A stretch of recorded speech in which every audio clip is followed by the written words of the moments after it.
Hey, Susan, have you got a light? And I would have had one for you, but it would have been like a Bic lighter. It would have been a You would have Bic. had a Bic lighter, and I would have I had would a have had a little Bic. pearl mother of pearl cigarette case, Yeah. Yeah. a For little sure. 50s vintage. Yeah.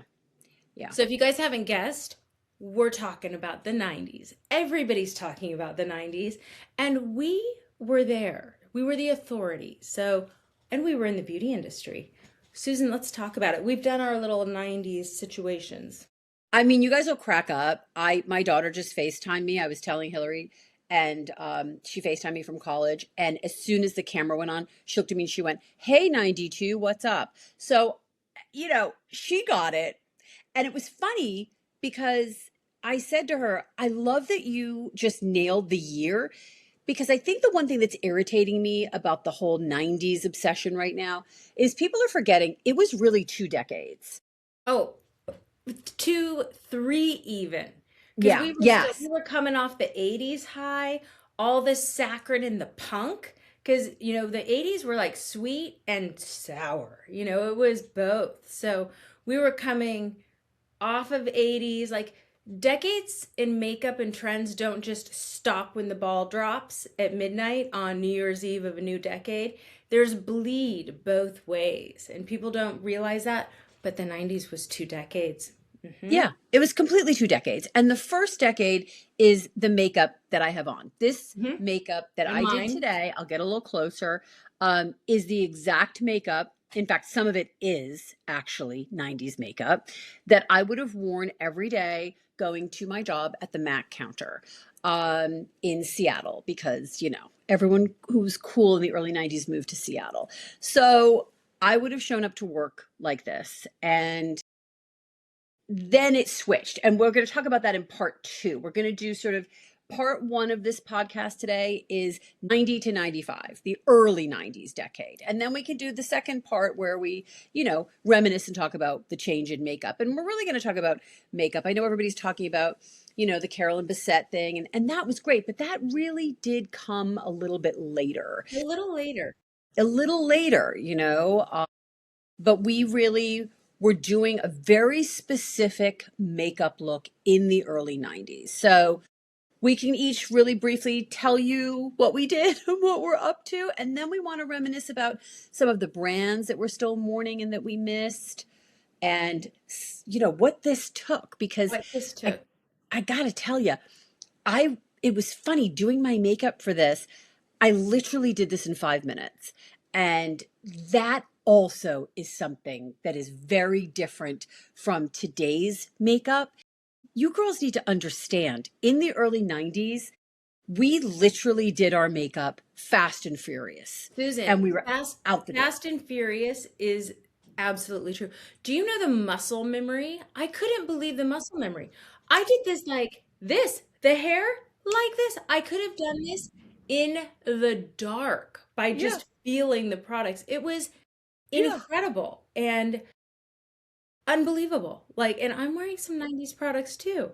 And the 90s culture that's coming back, it's so interesting to be alive to see it because we lived it, and now we see the way people romanticize it. And don't get me Yeah. wrong, it was romantic. It was cool. We were so lucky to be there. There's little evidence, but there's enough. Thank I might God. post a picture of you and I together. It was the later 90s that I have this photo, but we kind of look like this. We just sprinkled in a little late 90s that came in, Yeah. but we still kind of look like this.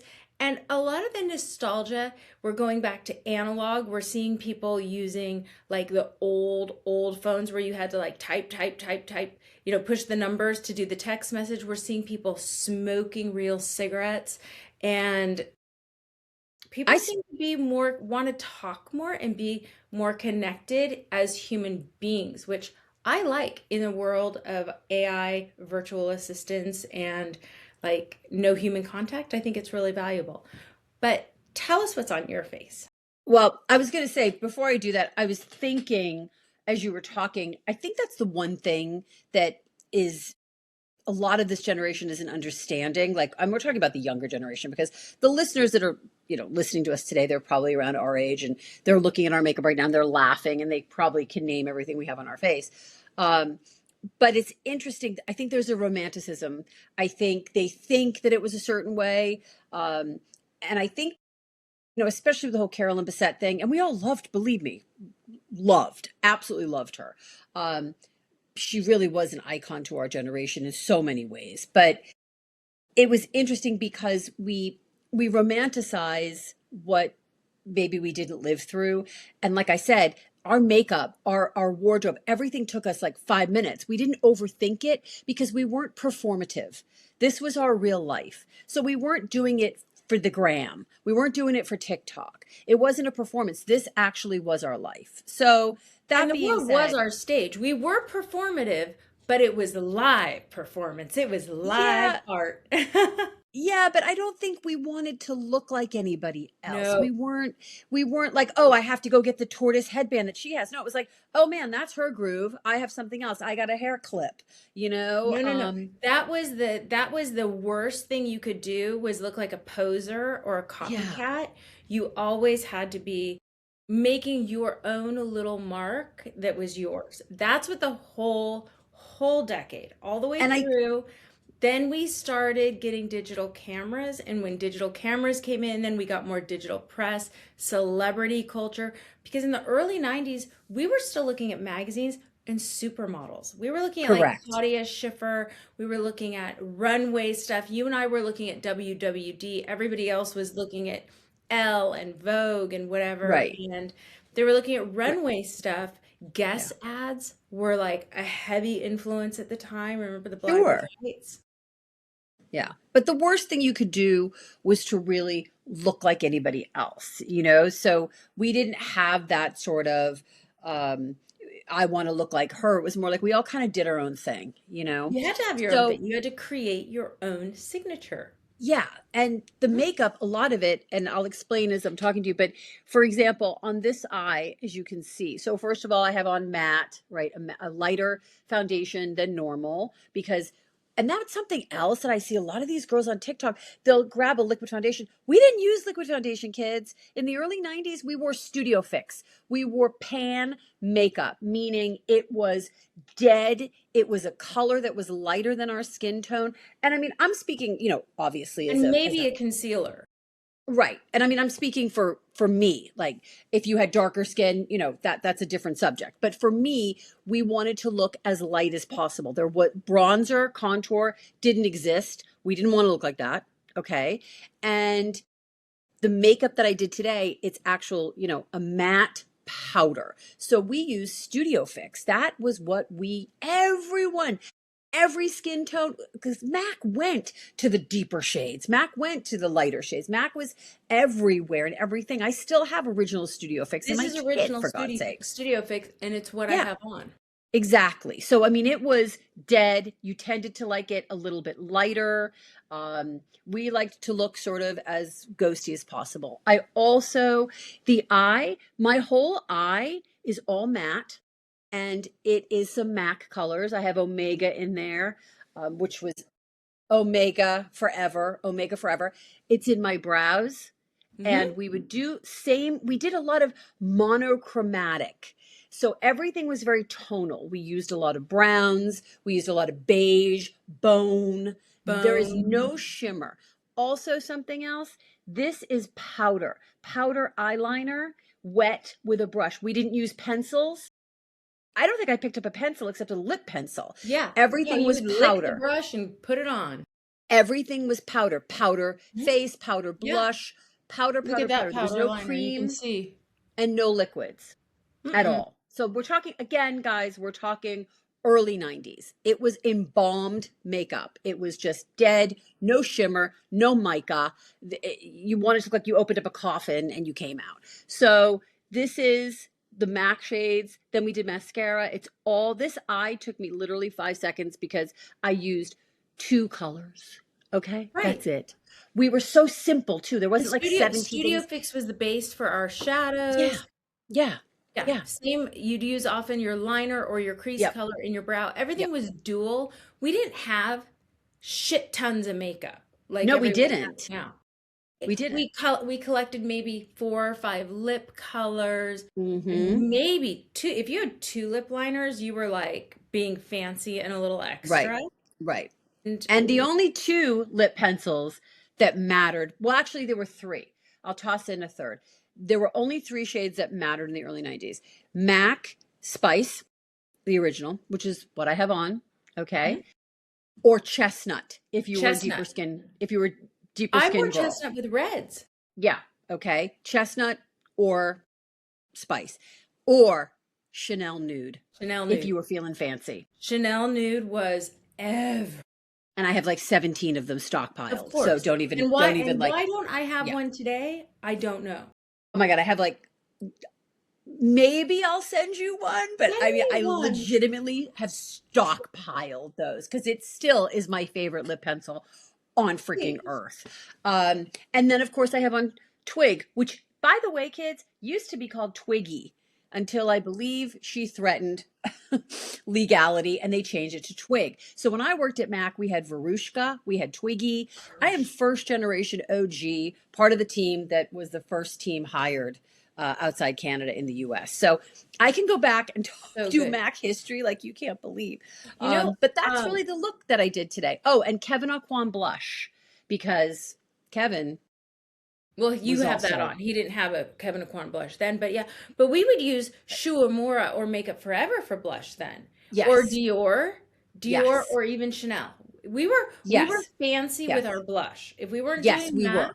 isn't that weird? Because the 90's was so like no blush. Like Yeah, don't no nobody was blush. really wearing Yeah. blush. But if we did, it was Chanel, Dior, or Shu.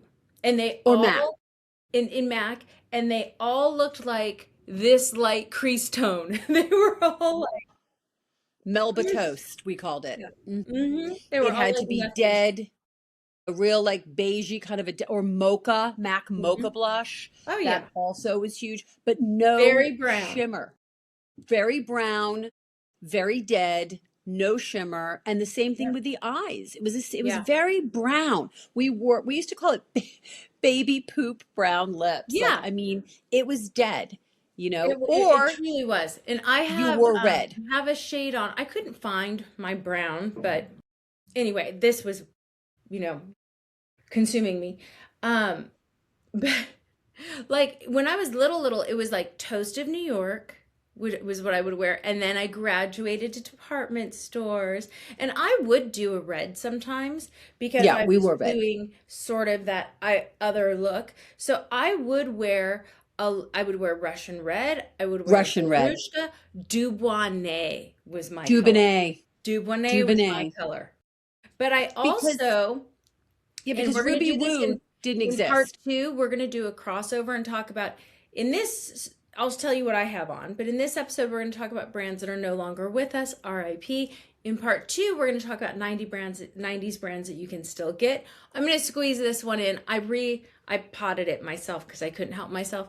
But this is Cranberry Veil from Faith Stockholm, Carolyn Bissett's color. And yes, I did contact the store. She used to shop in their Soho store, and this was her signature color.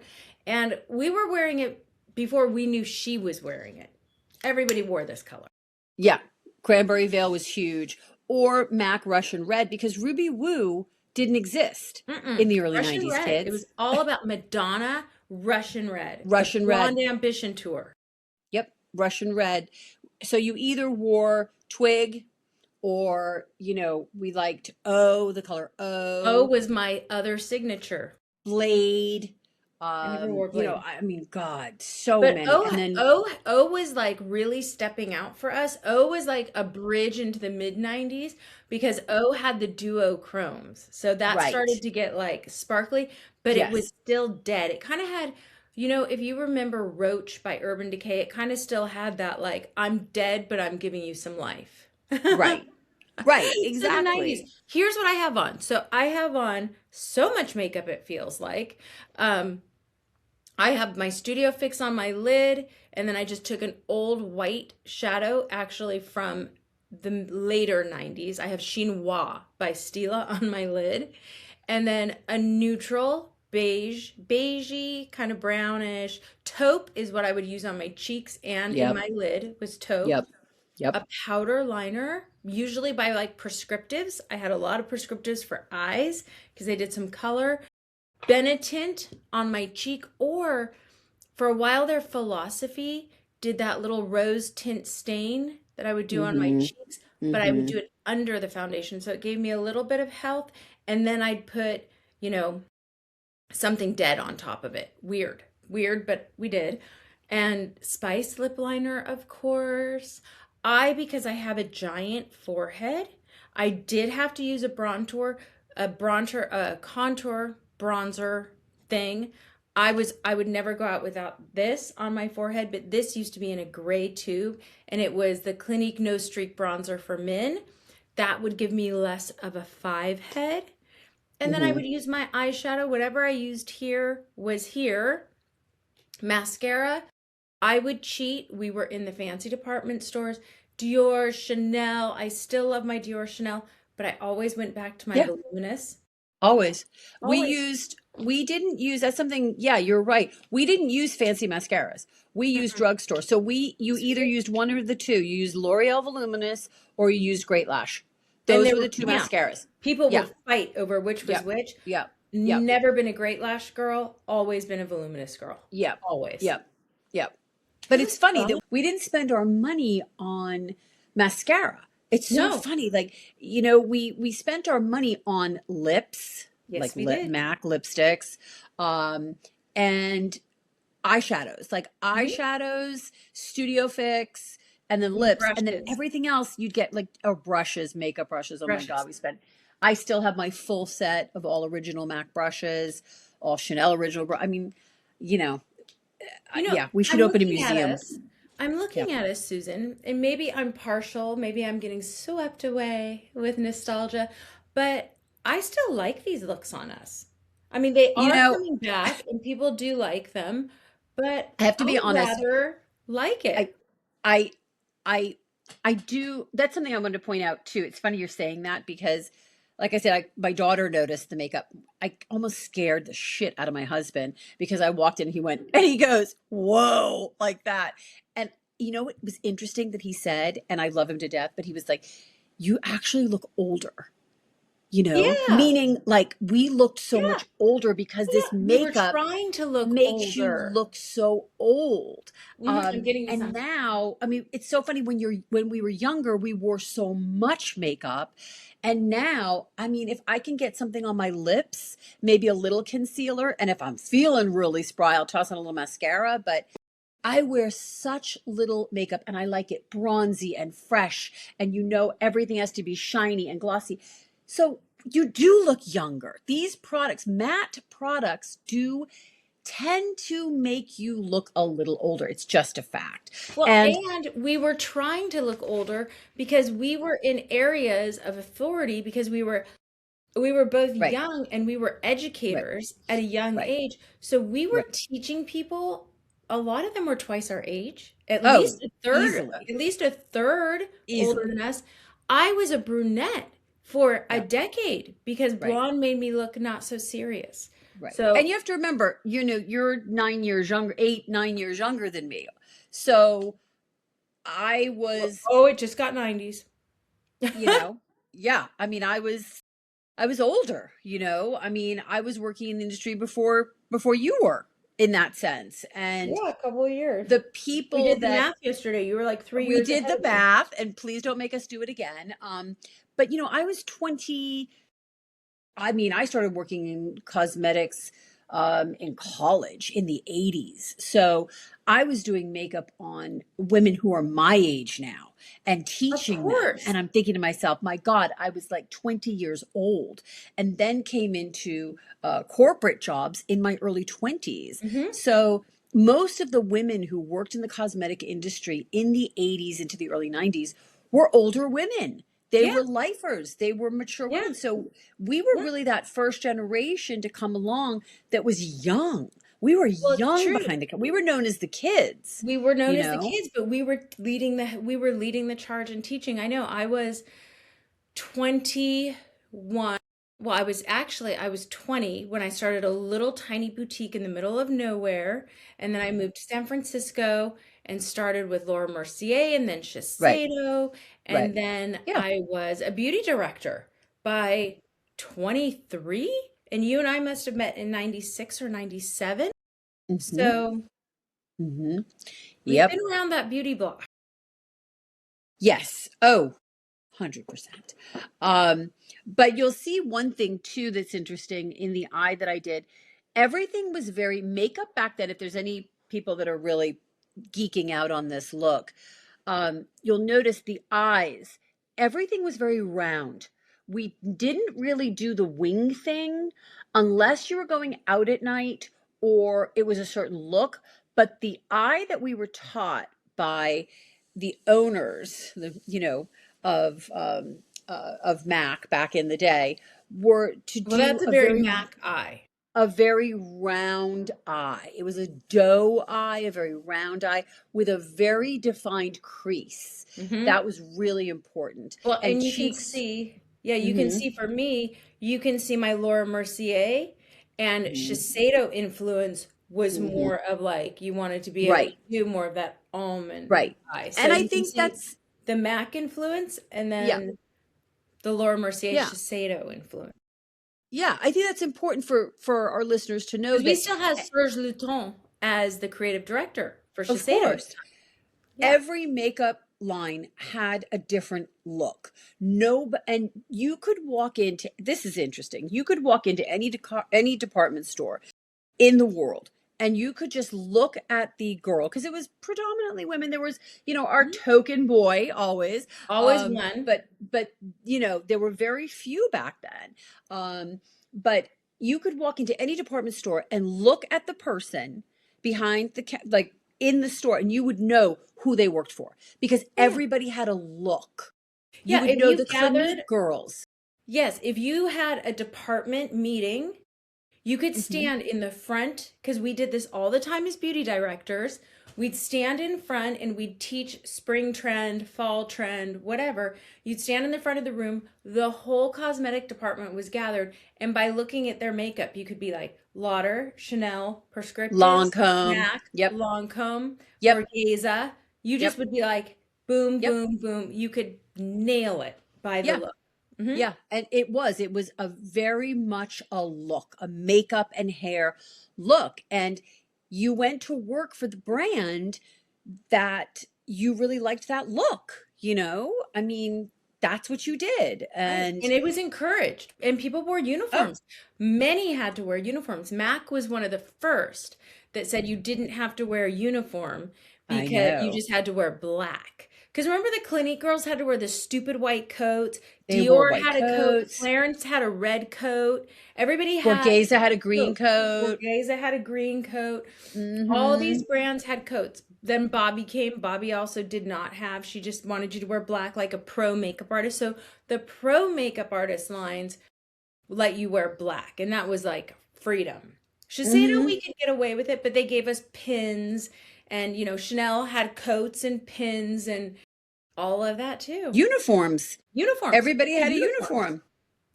Do they Hmm. still wear uniforms? I don't think You so. guys let us know in comments. Do you still have I last time uniforms? it's funny. I can't remember the last time I saw someone in a cosmetic uniform, but the uniforms were huge. Everybody Huge. had a uniform. Everybody had a uniform. So And it was everybody very felt so interesting. fancy in like their Dior coat or their Borghese coat or their Lauder coat. Yeah. And even the There was a Clinique girls, like you couldn't pay me to get a Clinique coat on, but you those know, poor girls. those poor We girls. used to, Their oh my Q-tips, God, they we were only allowed to use Q-tips and no only brushes. allowed to use Q-tips to do makeup. I used to feel so bad for them. And then they got brushes. I think so, yeah. At one point we had at one point, um, Clinique and Mac shared a bay. They were bay Yeah, mates. yeah. Yeah, but I was there. I Uh-huh. always felt so bad because those poor Clinique girls, they were like with their little Q-tips, Well, and Mac it was like, was and honey, it it was was so so sad. it was so weird working there because we'd be all in black and this goth makeup, Yeah. right? And we were extreme. I mean, some of the outfits I wore, I can't believe Oh, they let me on the floor. But, you know, okay. And I was working at Betsy Johnson at the same time too. So I mean, I was like, definitely in a different planet. Um, and these girls, most of them were like middle-aged housewives right, working at Clinique, right. and they're wearing all white and very little makeup. And they were Fresh like the skin. good witch. And then you had the Mac girls. We were the Yeah, bad witch. But yeah, yeah, we all got along. We all loved each other. of But course. I always We thought to loved myself, each other. I used to think to myself, whose idea is it to put Mac and Clinique together in one day? They were Because it together for a millennium. was so weird. It was Yeah, like, talk yeah, about opposites. yeah. It was really weird. Wasn't And it weird? you could I always think they were trying to tell like cross pollinate. I don't know. But it you was could the most always bizarre thing. you could always tell because when a customer would walk up, you would know right away where they were You knew who going. they were there Even for. like Oh six yeah. feet away, you'd know, like Oh, that's a and the Clinique. customers were so biased. Like if a Clinique girl tried to help a Mac client, Oh my no. God. The Mac client would wait an hour. If you were swamped, she'd be like, "No, thank you. I'm fine. I know what I need. I'm gonna wait." Yeah, because we were And the booked and Clinique busy. client, the same thing. She didn't want that weirdo helping her. No, no. And we were booked and busy. You had Yeah, to have an appointment of to get course. your makeup done. Like I Yeah. mean, oh And God. some people were very intimidated of Mac. I would definitely say that we were an intimidating looking Yeah, group of yeah, gals for yeah, sure. yeah. For sure. But nice. For the most part, once we got your attention, very kind. Yeah. Yeah. Did you work for Mac ever? No. Mm-mm. No. Okay. I wasn't No. sure if you did or not. No, but when I was a beauty director, I Right. spent a ton of time at the Mac counter. Yeah.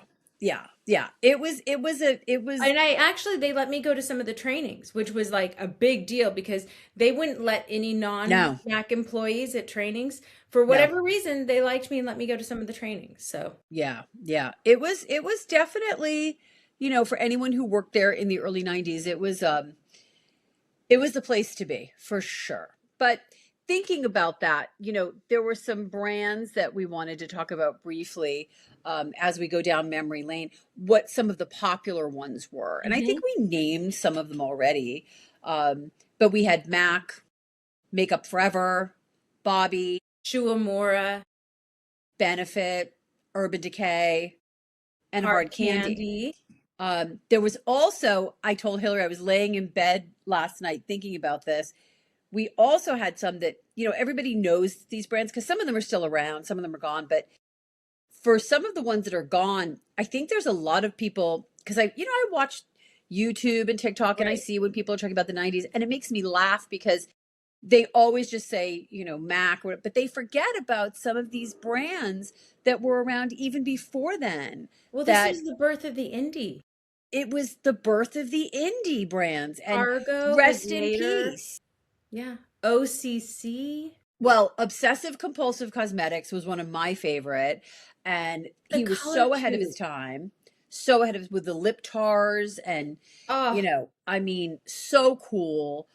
Uemura obviously was everything. Like, if you were a makeup artist, you were just, I mean, we had access to so much, we you had access. know. And the Shuamura and Makeup Forever, plus Smashbox broke onto the scene That's later. right. Smashbox That's was a big right. deal.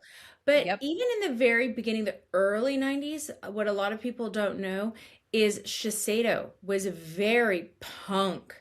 I mean, Shiseido, for being such a conservative Japanese brand, um, with Serge Luton, he was masterful as a Well, creative director. everything. Our animations at our counters, women would have makeup and just like the stagecraft. He was incredible. So like the purples and the vibrance, like we could wear crazy makeup at the Shiseido counter. It still Yeah. had to have a ladylike, tasteful edge, but it Mhm. could get into high haute couture sort of creativity. Right. Right. And I think, we were so into that's what I think a lot of people don't understand. Everyone says how saturated the makeup world is now, and it is with a bunch of crap. Um, I said it here first. But talk about innovation. Everyone's always excited to talk about, all the innovations now, all the innovations now. I got news for you. There was so much innovation in the late 80s, early 90s in makeup. And I think people either are too young to remember or they have short-term memory loss because prescriptives was, I mean, they Groundbreaking. really were revolutionary in Hmm. what they were doing. Tony and Tina, really, they were later 90s, but they Yes. really were doing some stuff that was Body and just, Soul was fun. yes, Yeah. yes. And then we got into the designer brands. So we had Ralph Lauren had a makeup line, which we've talked about before on the podcast. Versace. Versace had Hmm. makeup that was Everybody dabbled a incredible. bit here and there. They really did. So I think if you remember the early 90s, you remember a lot of what we're talking about today. But understand there was no shimmer, there was no real color, there wasn't much glitter, you There, know. there was no color or there was bold color. Right. Yeah. But for the most part, it was very brown. Everything was Hmm. very brown, which is why Bobby just Everyone took loved her. Well, off, she you know? revolutionized the color and the tones of foundation. Remember Alexandra DeMarkov? Her foundation was so Yes. pink, and then Pink, Bobby came around Pepto with Bismol. yellow tones in the Right. skin. Yeah, So, she was really one of the first, and you have to give her credit for that. mhm, it Um, was a riot. It was a riot. And going to work was so fun. I felt so honored to oh, be able to, because it was not easy to get into cosmetics. You had to look the role, fit the part. We had to do auditions. We had to do auditions for the store, but also for the brand. So you had to yep. audition to work at these counters. Yeah, and you had to have a look. I mean, you either fit the look or they didn't want you, and Period. you could get away with those discriminatory practices, Oh, yeah. where they would say, "Oh, she doesn't have the right look for She us." doesn't have the And it right look. and it didn't It have, was like you that. know, yeah, and I'm not talking about, what sort of racial things, stuff like that. It was definitely more, did you have the A look? look. It was the Like, look. It was, did you it have the really look? was. Yeah. Yeah, Hmm. yeah, it Because really you were was. But representing the brand. Did you have the look? you were representing the Did brand. you have the look was 90% of it. The rest they thought we can train into you. Yeah, and they did. And they We did. got Because training was up here. Customer incredible service, training. client service, having an eye, being fast, being able to sell, clienteling, taking care of your client. I Yep. mean, we the education that we got at Yes. Nordstrom from our brands Yes. in the 90s was unlike anything it was psychology, it was business, it was artistry Yeah. all in one. And Yeah. boy, It were we was lucky to be there. it was incredible. I came in, I was hired. I was already a professional makeup artist and I had trained in makeup in college, and actually with the same person who taught Bobby. We had the same teacher. But so I was already doing theater makeup and runway makeup Mhm. and all that. And I had trained. And so I thought, coming into Mac, oh, I know everything. When you're young, you think you know everything. And the education that I received from people like Gordon Espinay, who to this day I think was one of the most genius makeup artists I've ever worked with in my life. Um, the training and the education that we received was unbelievable. You would pay so much for that now. You would It's pay so much it's for that now. And the thing that was really fortunate is that as beauty directors, we got to train with the founders oh of yeah, the brands. So yeah, we had, the Vincent Longos and the Janine LaBelles, and we had the Smashbox team. We had all of yeah, those people training us. And then yeah. like Christine Luciano came on, who'd been doing a ton of theater and runway. I learned so much from Christine. Thank you so Hmm. much. And it's so interesting. And like when I came in as a beauty director, you were just exiting and going to Chanel, but we met and we kind of looked at each other and like two little puppies. We were like friends immediately. Like I don't Really? remember a time that we were not I think we were friends like on site Yeah, immediately. totally, totally. Best I was like, friends. oh, she's like a mini me. And you So, were. and we were. So, And you were. guys, we're going to leave this one here, but come back for part two because we didn't just come here to tease you and not, talk about another 90s and be all nostalgic. I mean, obviously, come down memory lane with us. It's so fun. Maybe sometime we'll tell you about our antics, but you have to tell us in comments if you want to hear about the antics because this one and we've been around together and we've seen some things. But come back for 90s part two because we're going to talk about some of the favorite 90s brands that you can still get today and that are still really good. So follow Long live us. the 90s. Yeah, follow us, Life Gloss Podcast, on all of our stations and all of our socials. And let us know what were your favorite 90 trends. And are you incorporating 90s, the 90s comeback into your everyday? Are you sprinkling a little 90s into what you're doing? Maybe your kids are doing it. Let us know. Meanwhile, we never would have said this in the 90s, but stay glossy. Stay glossy.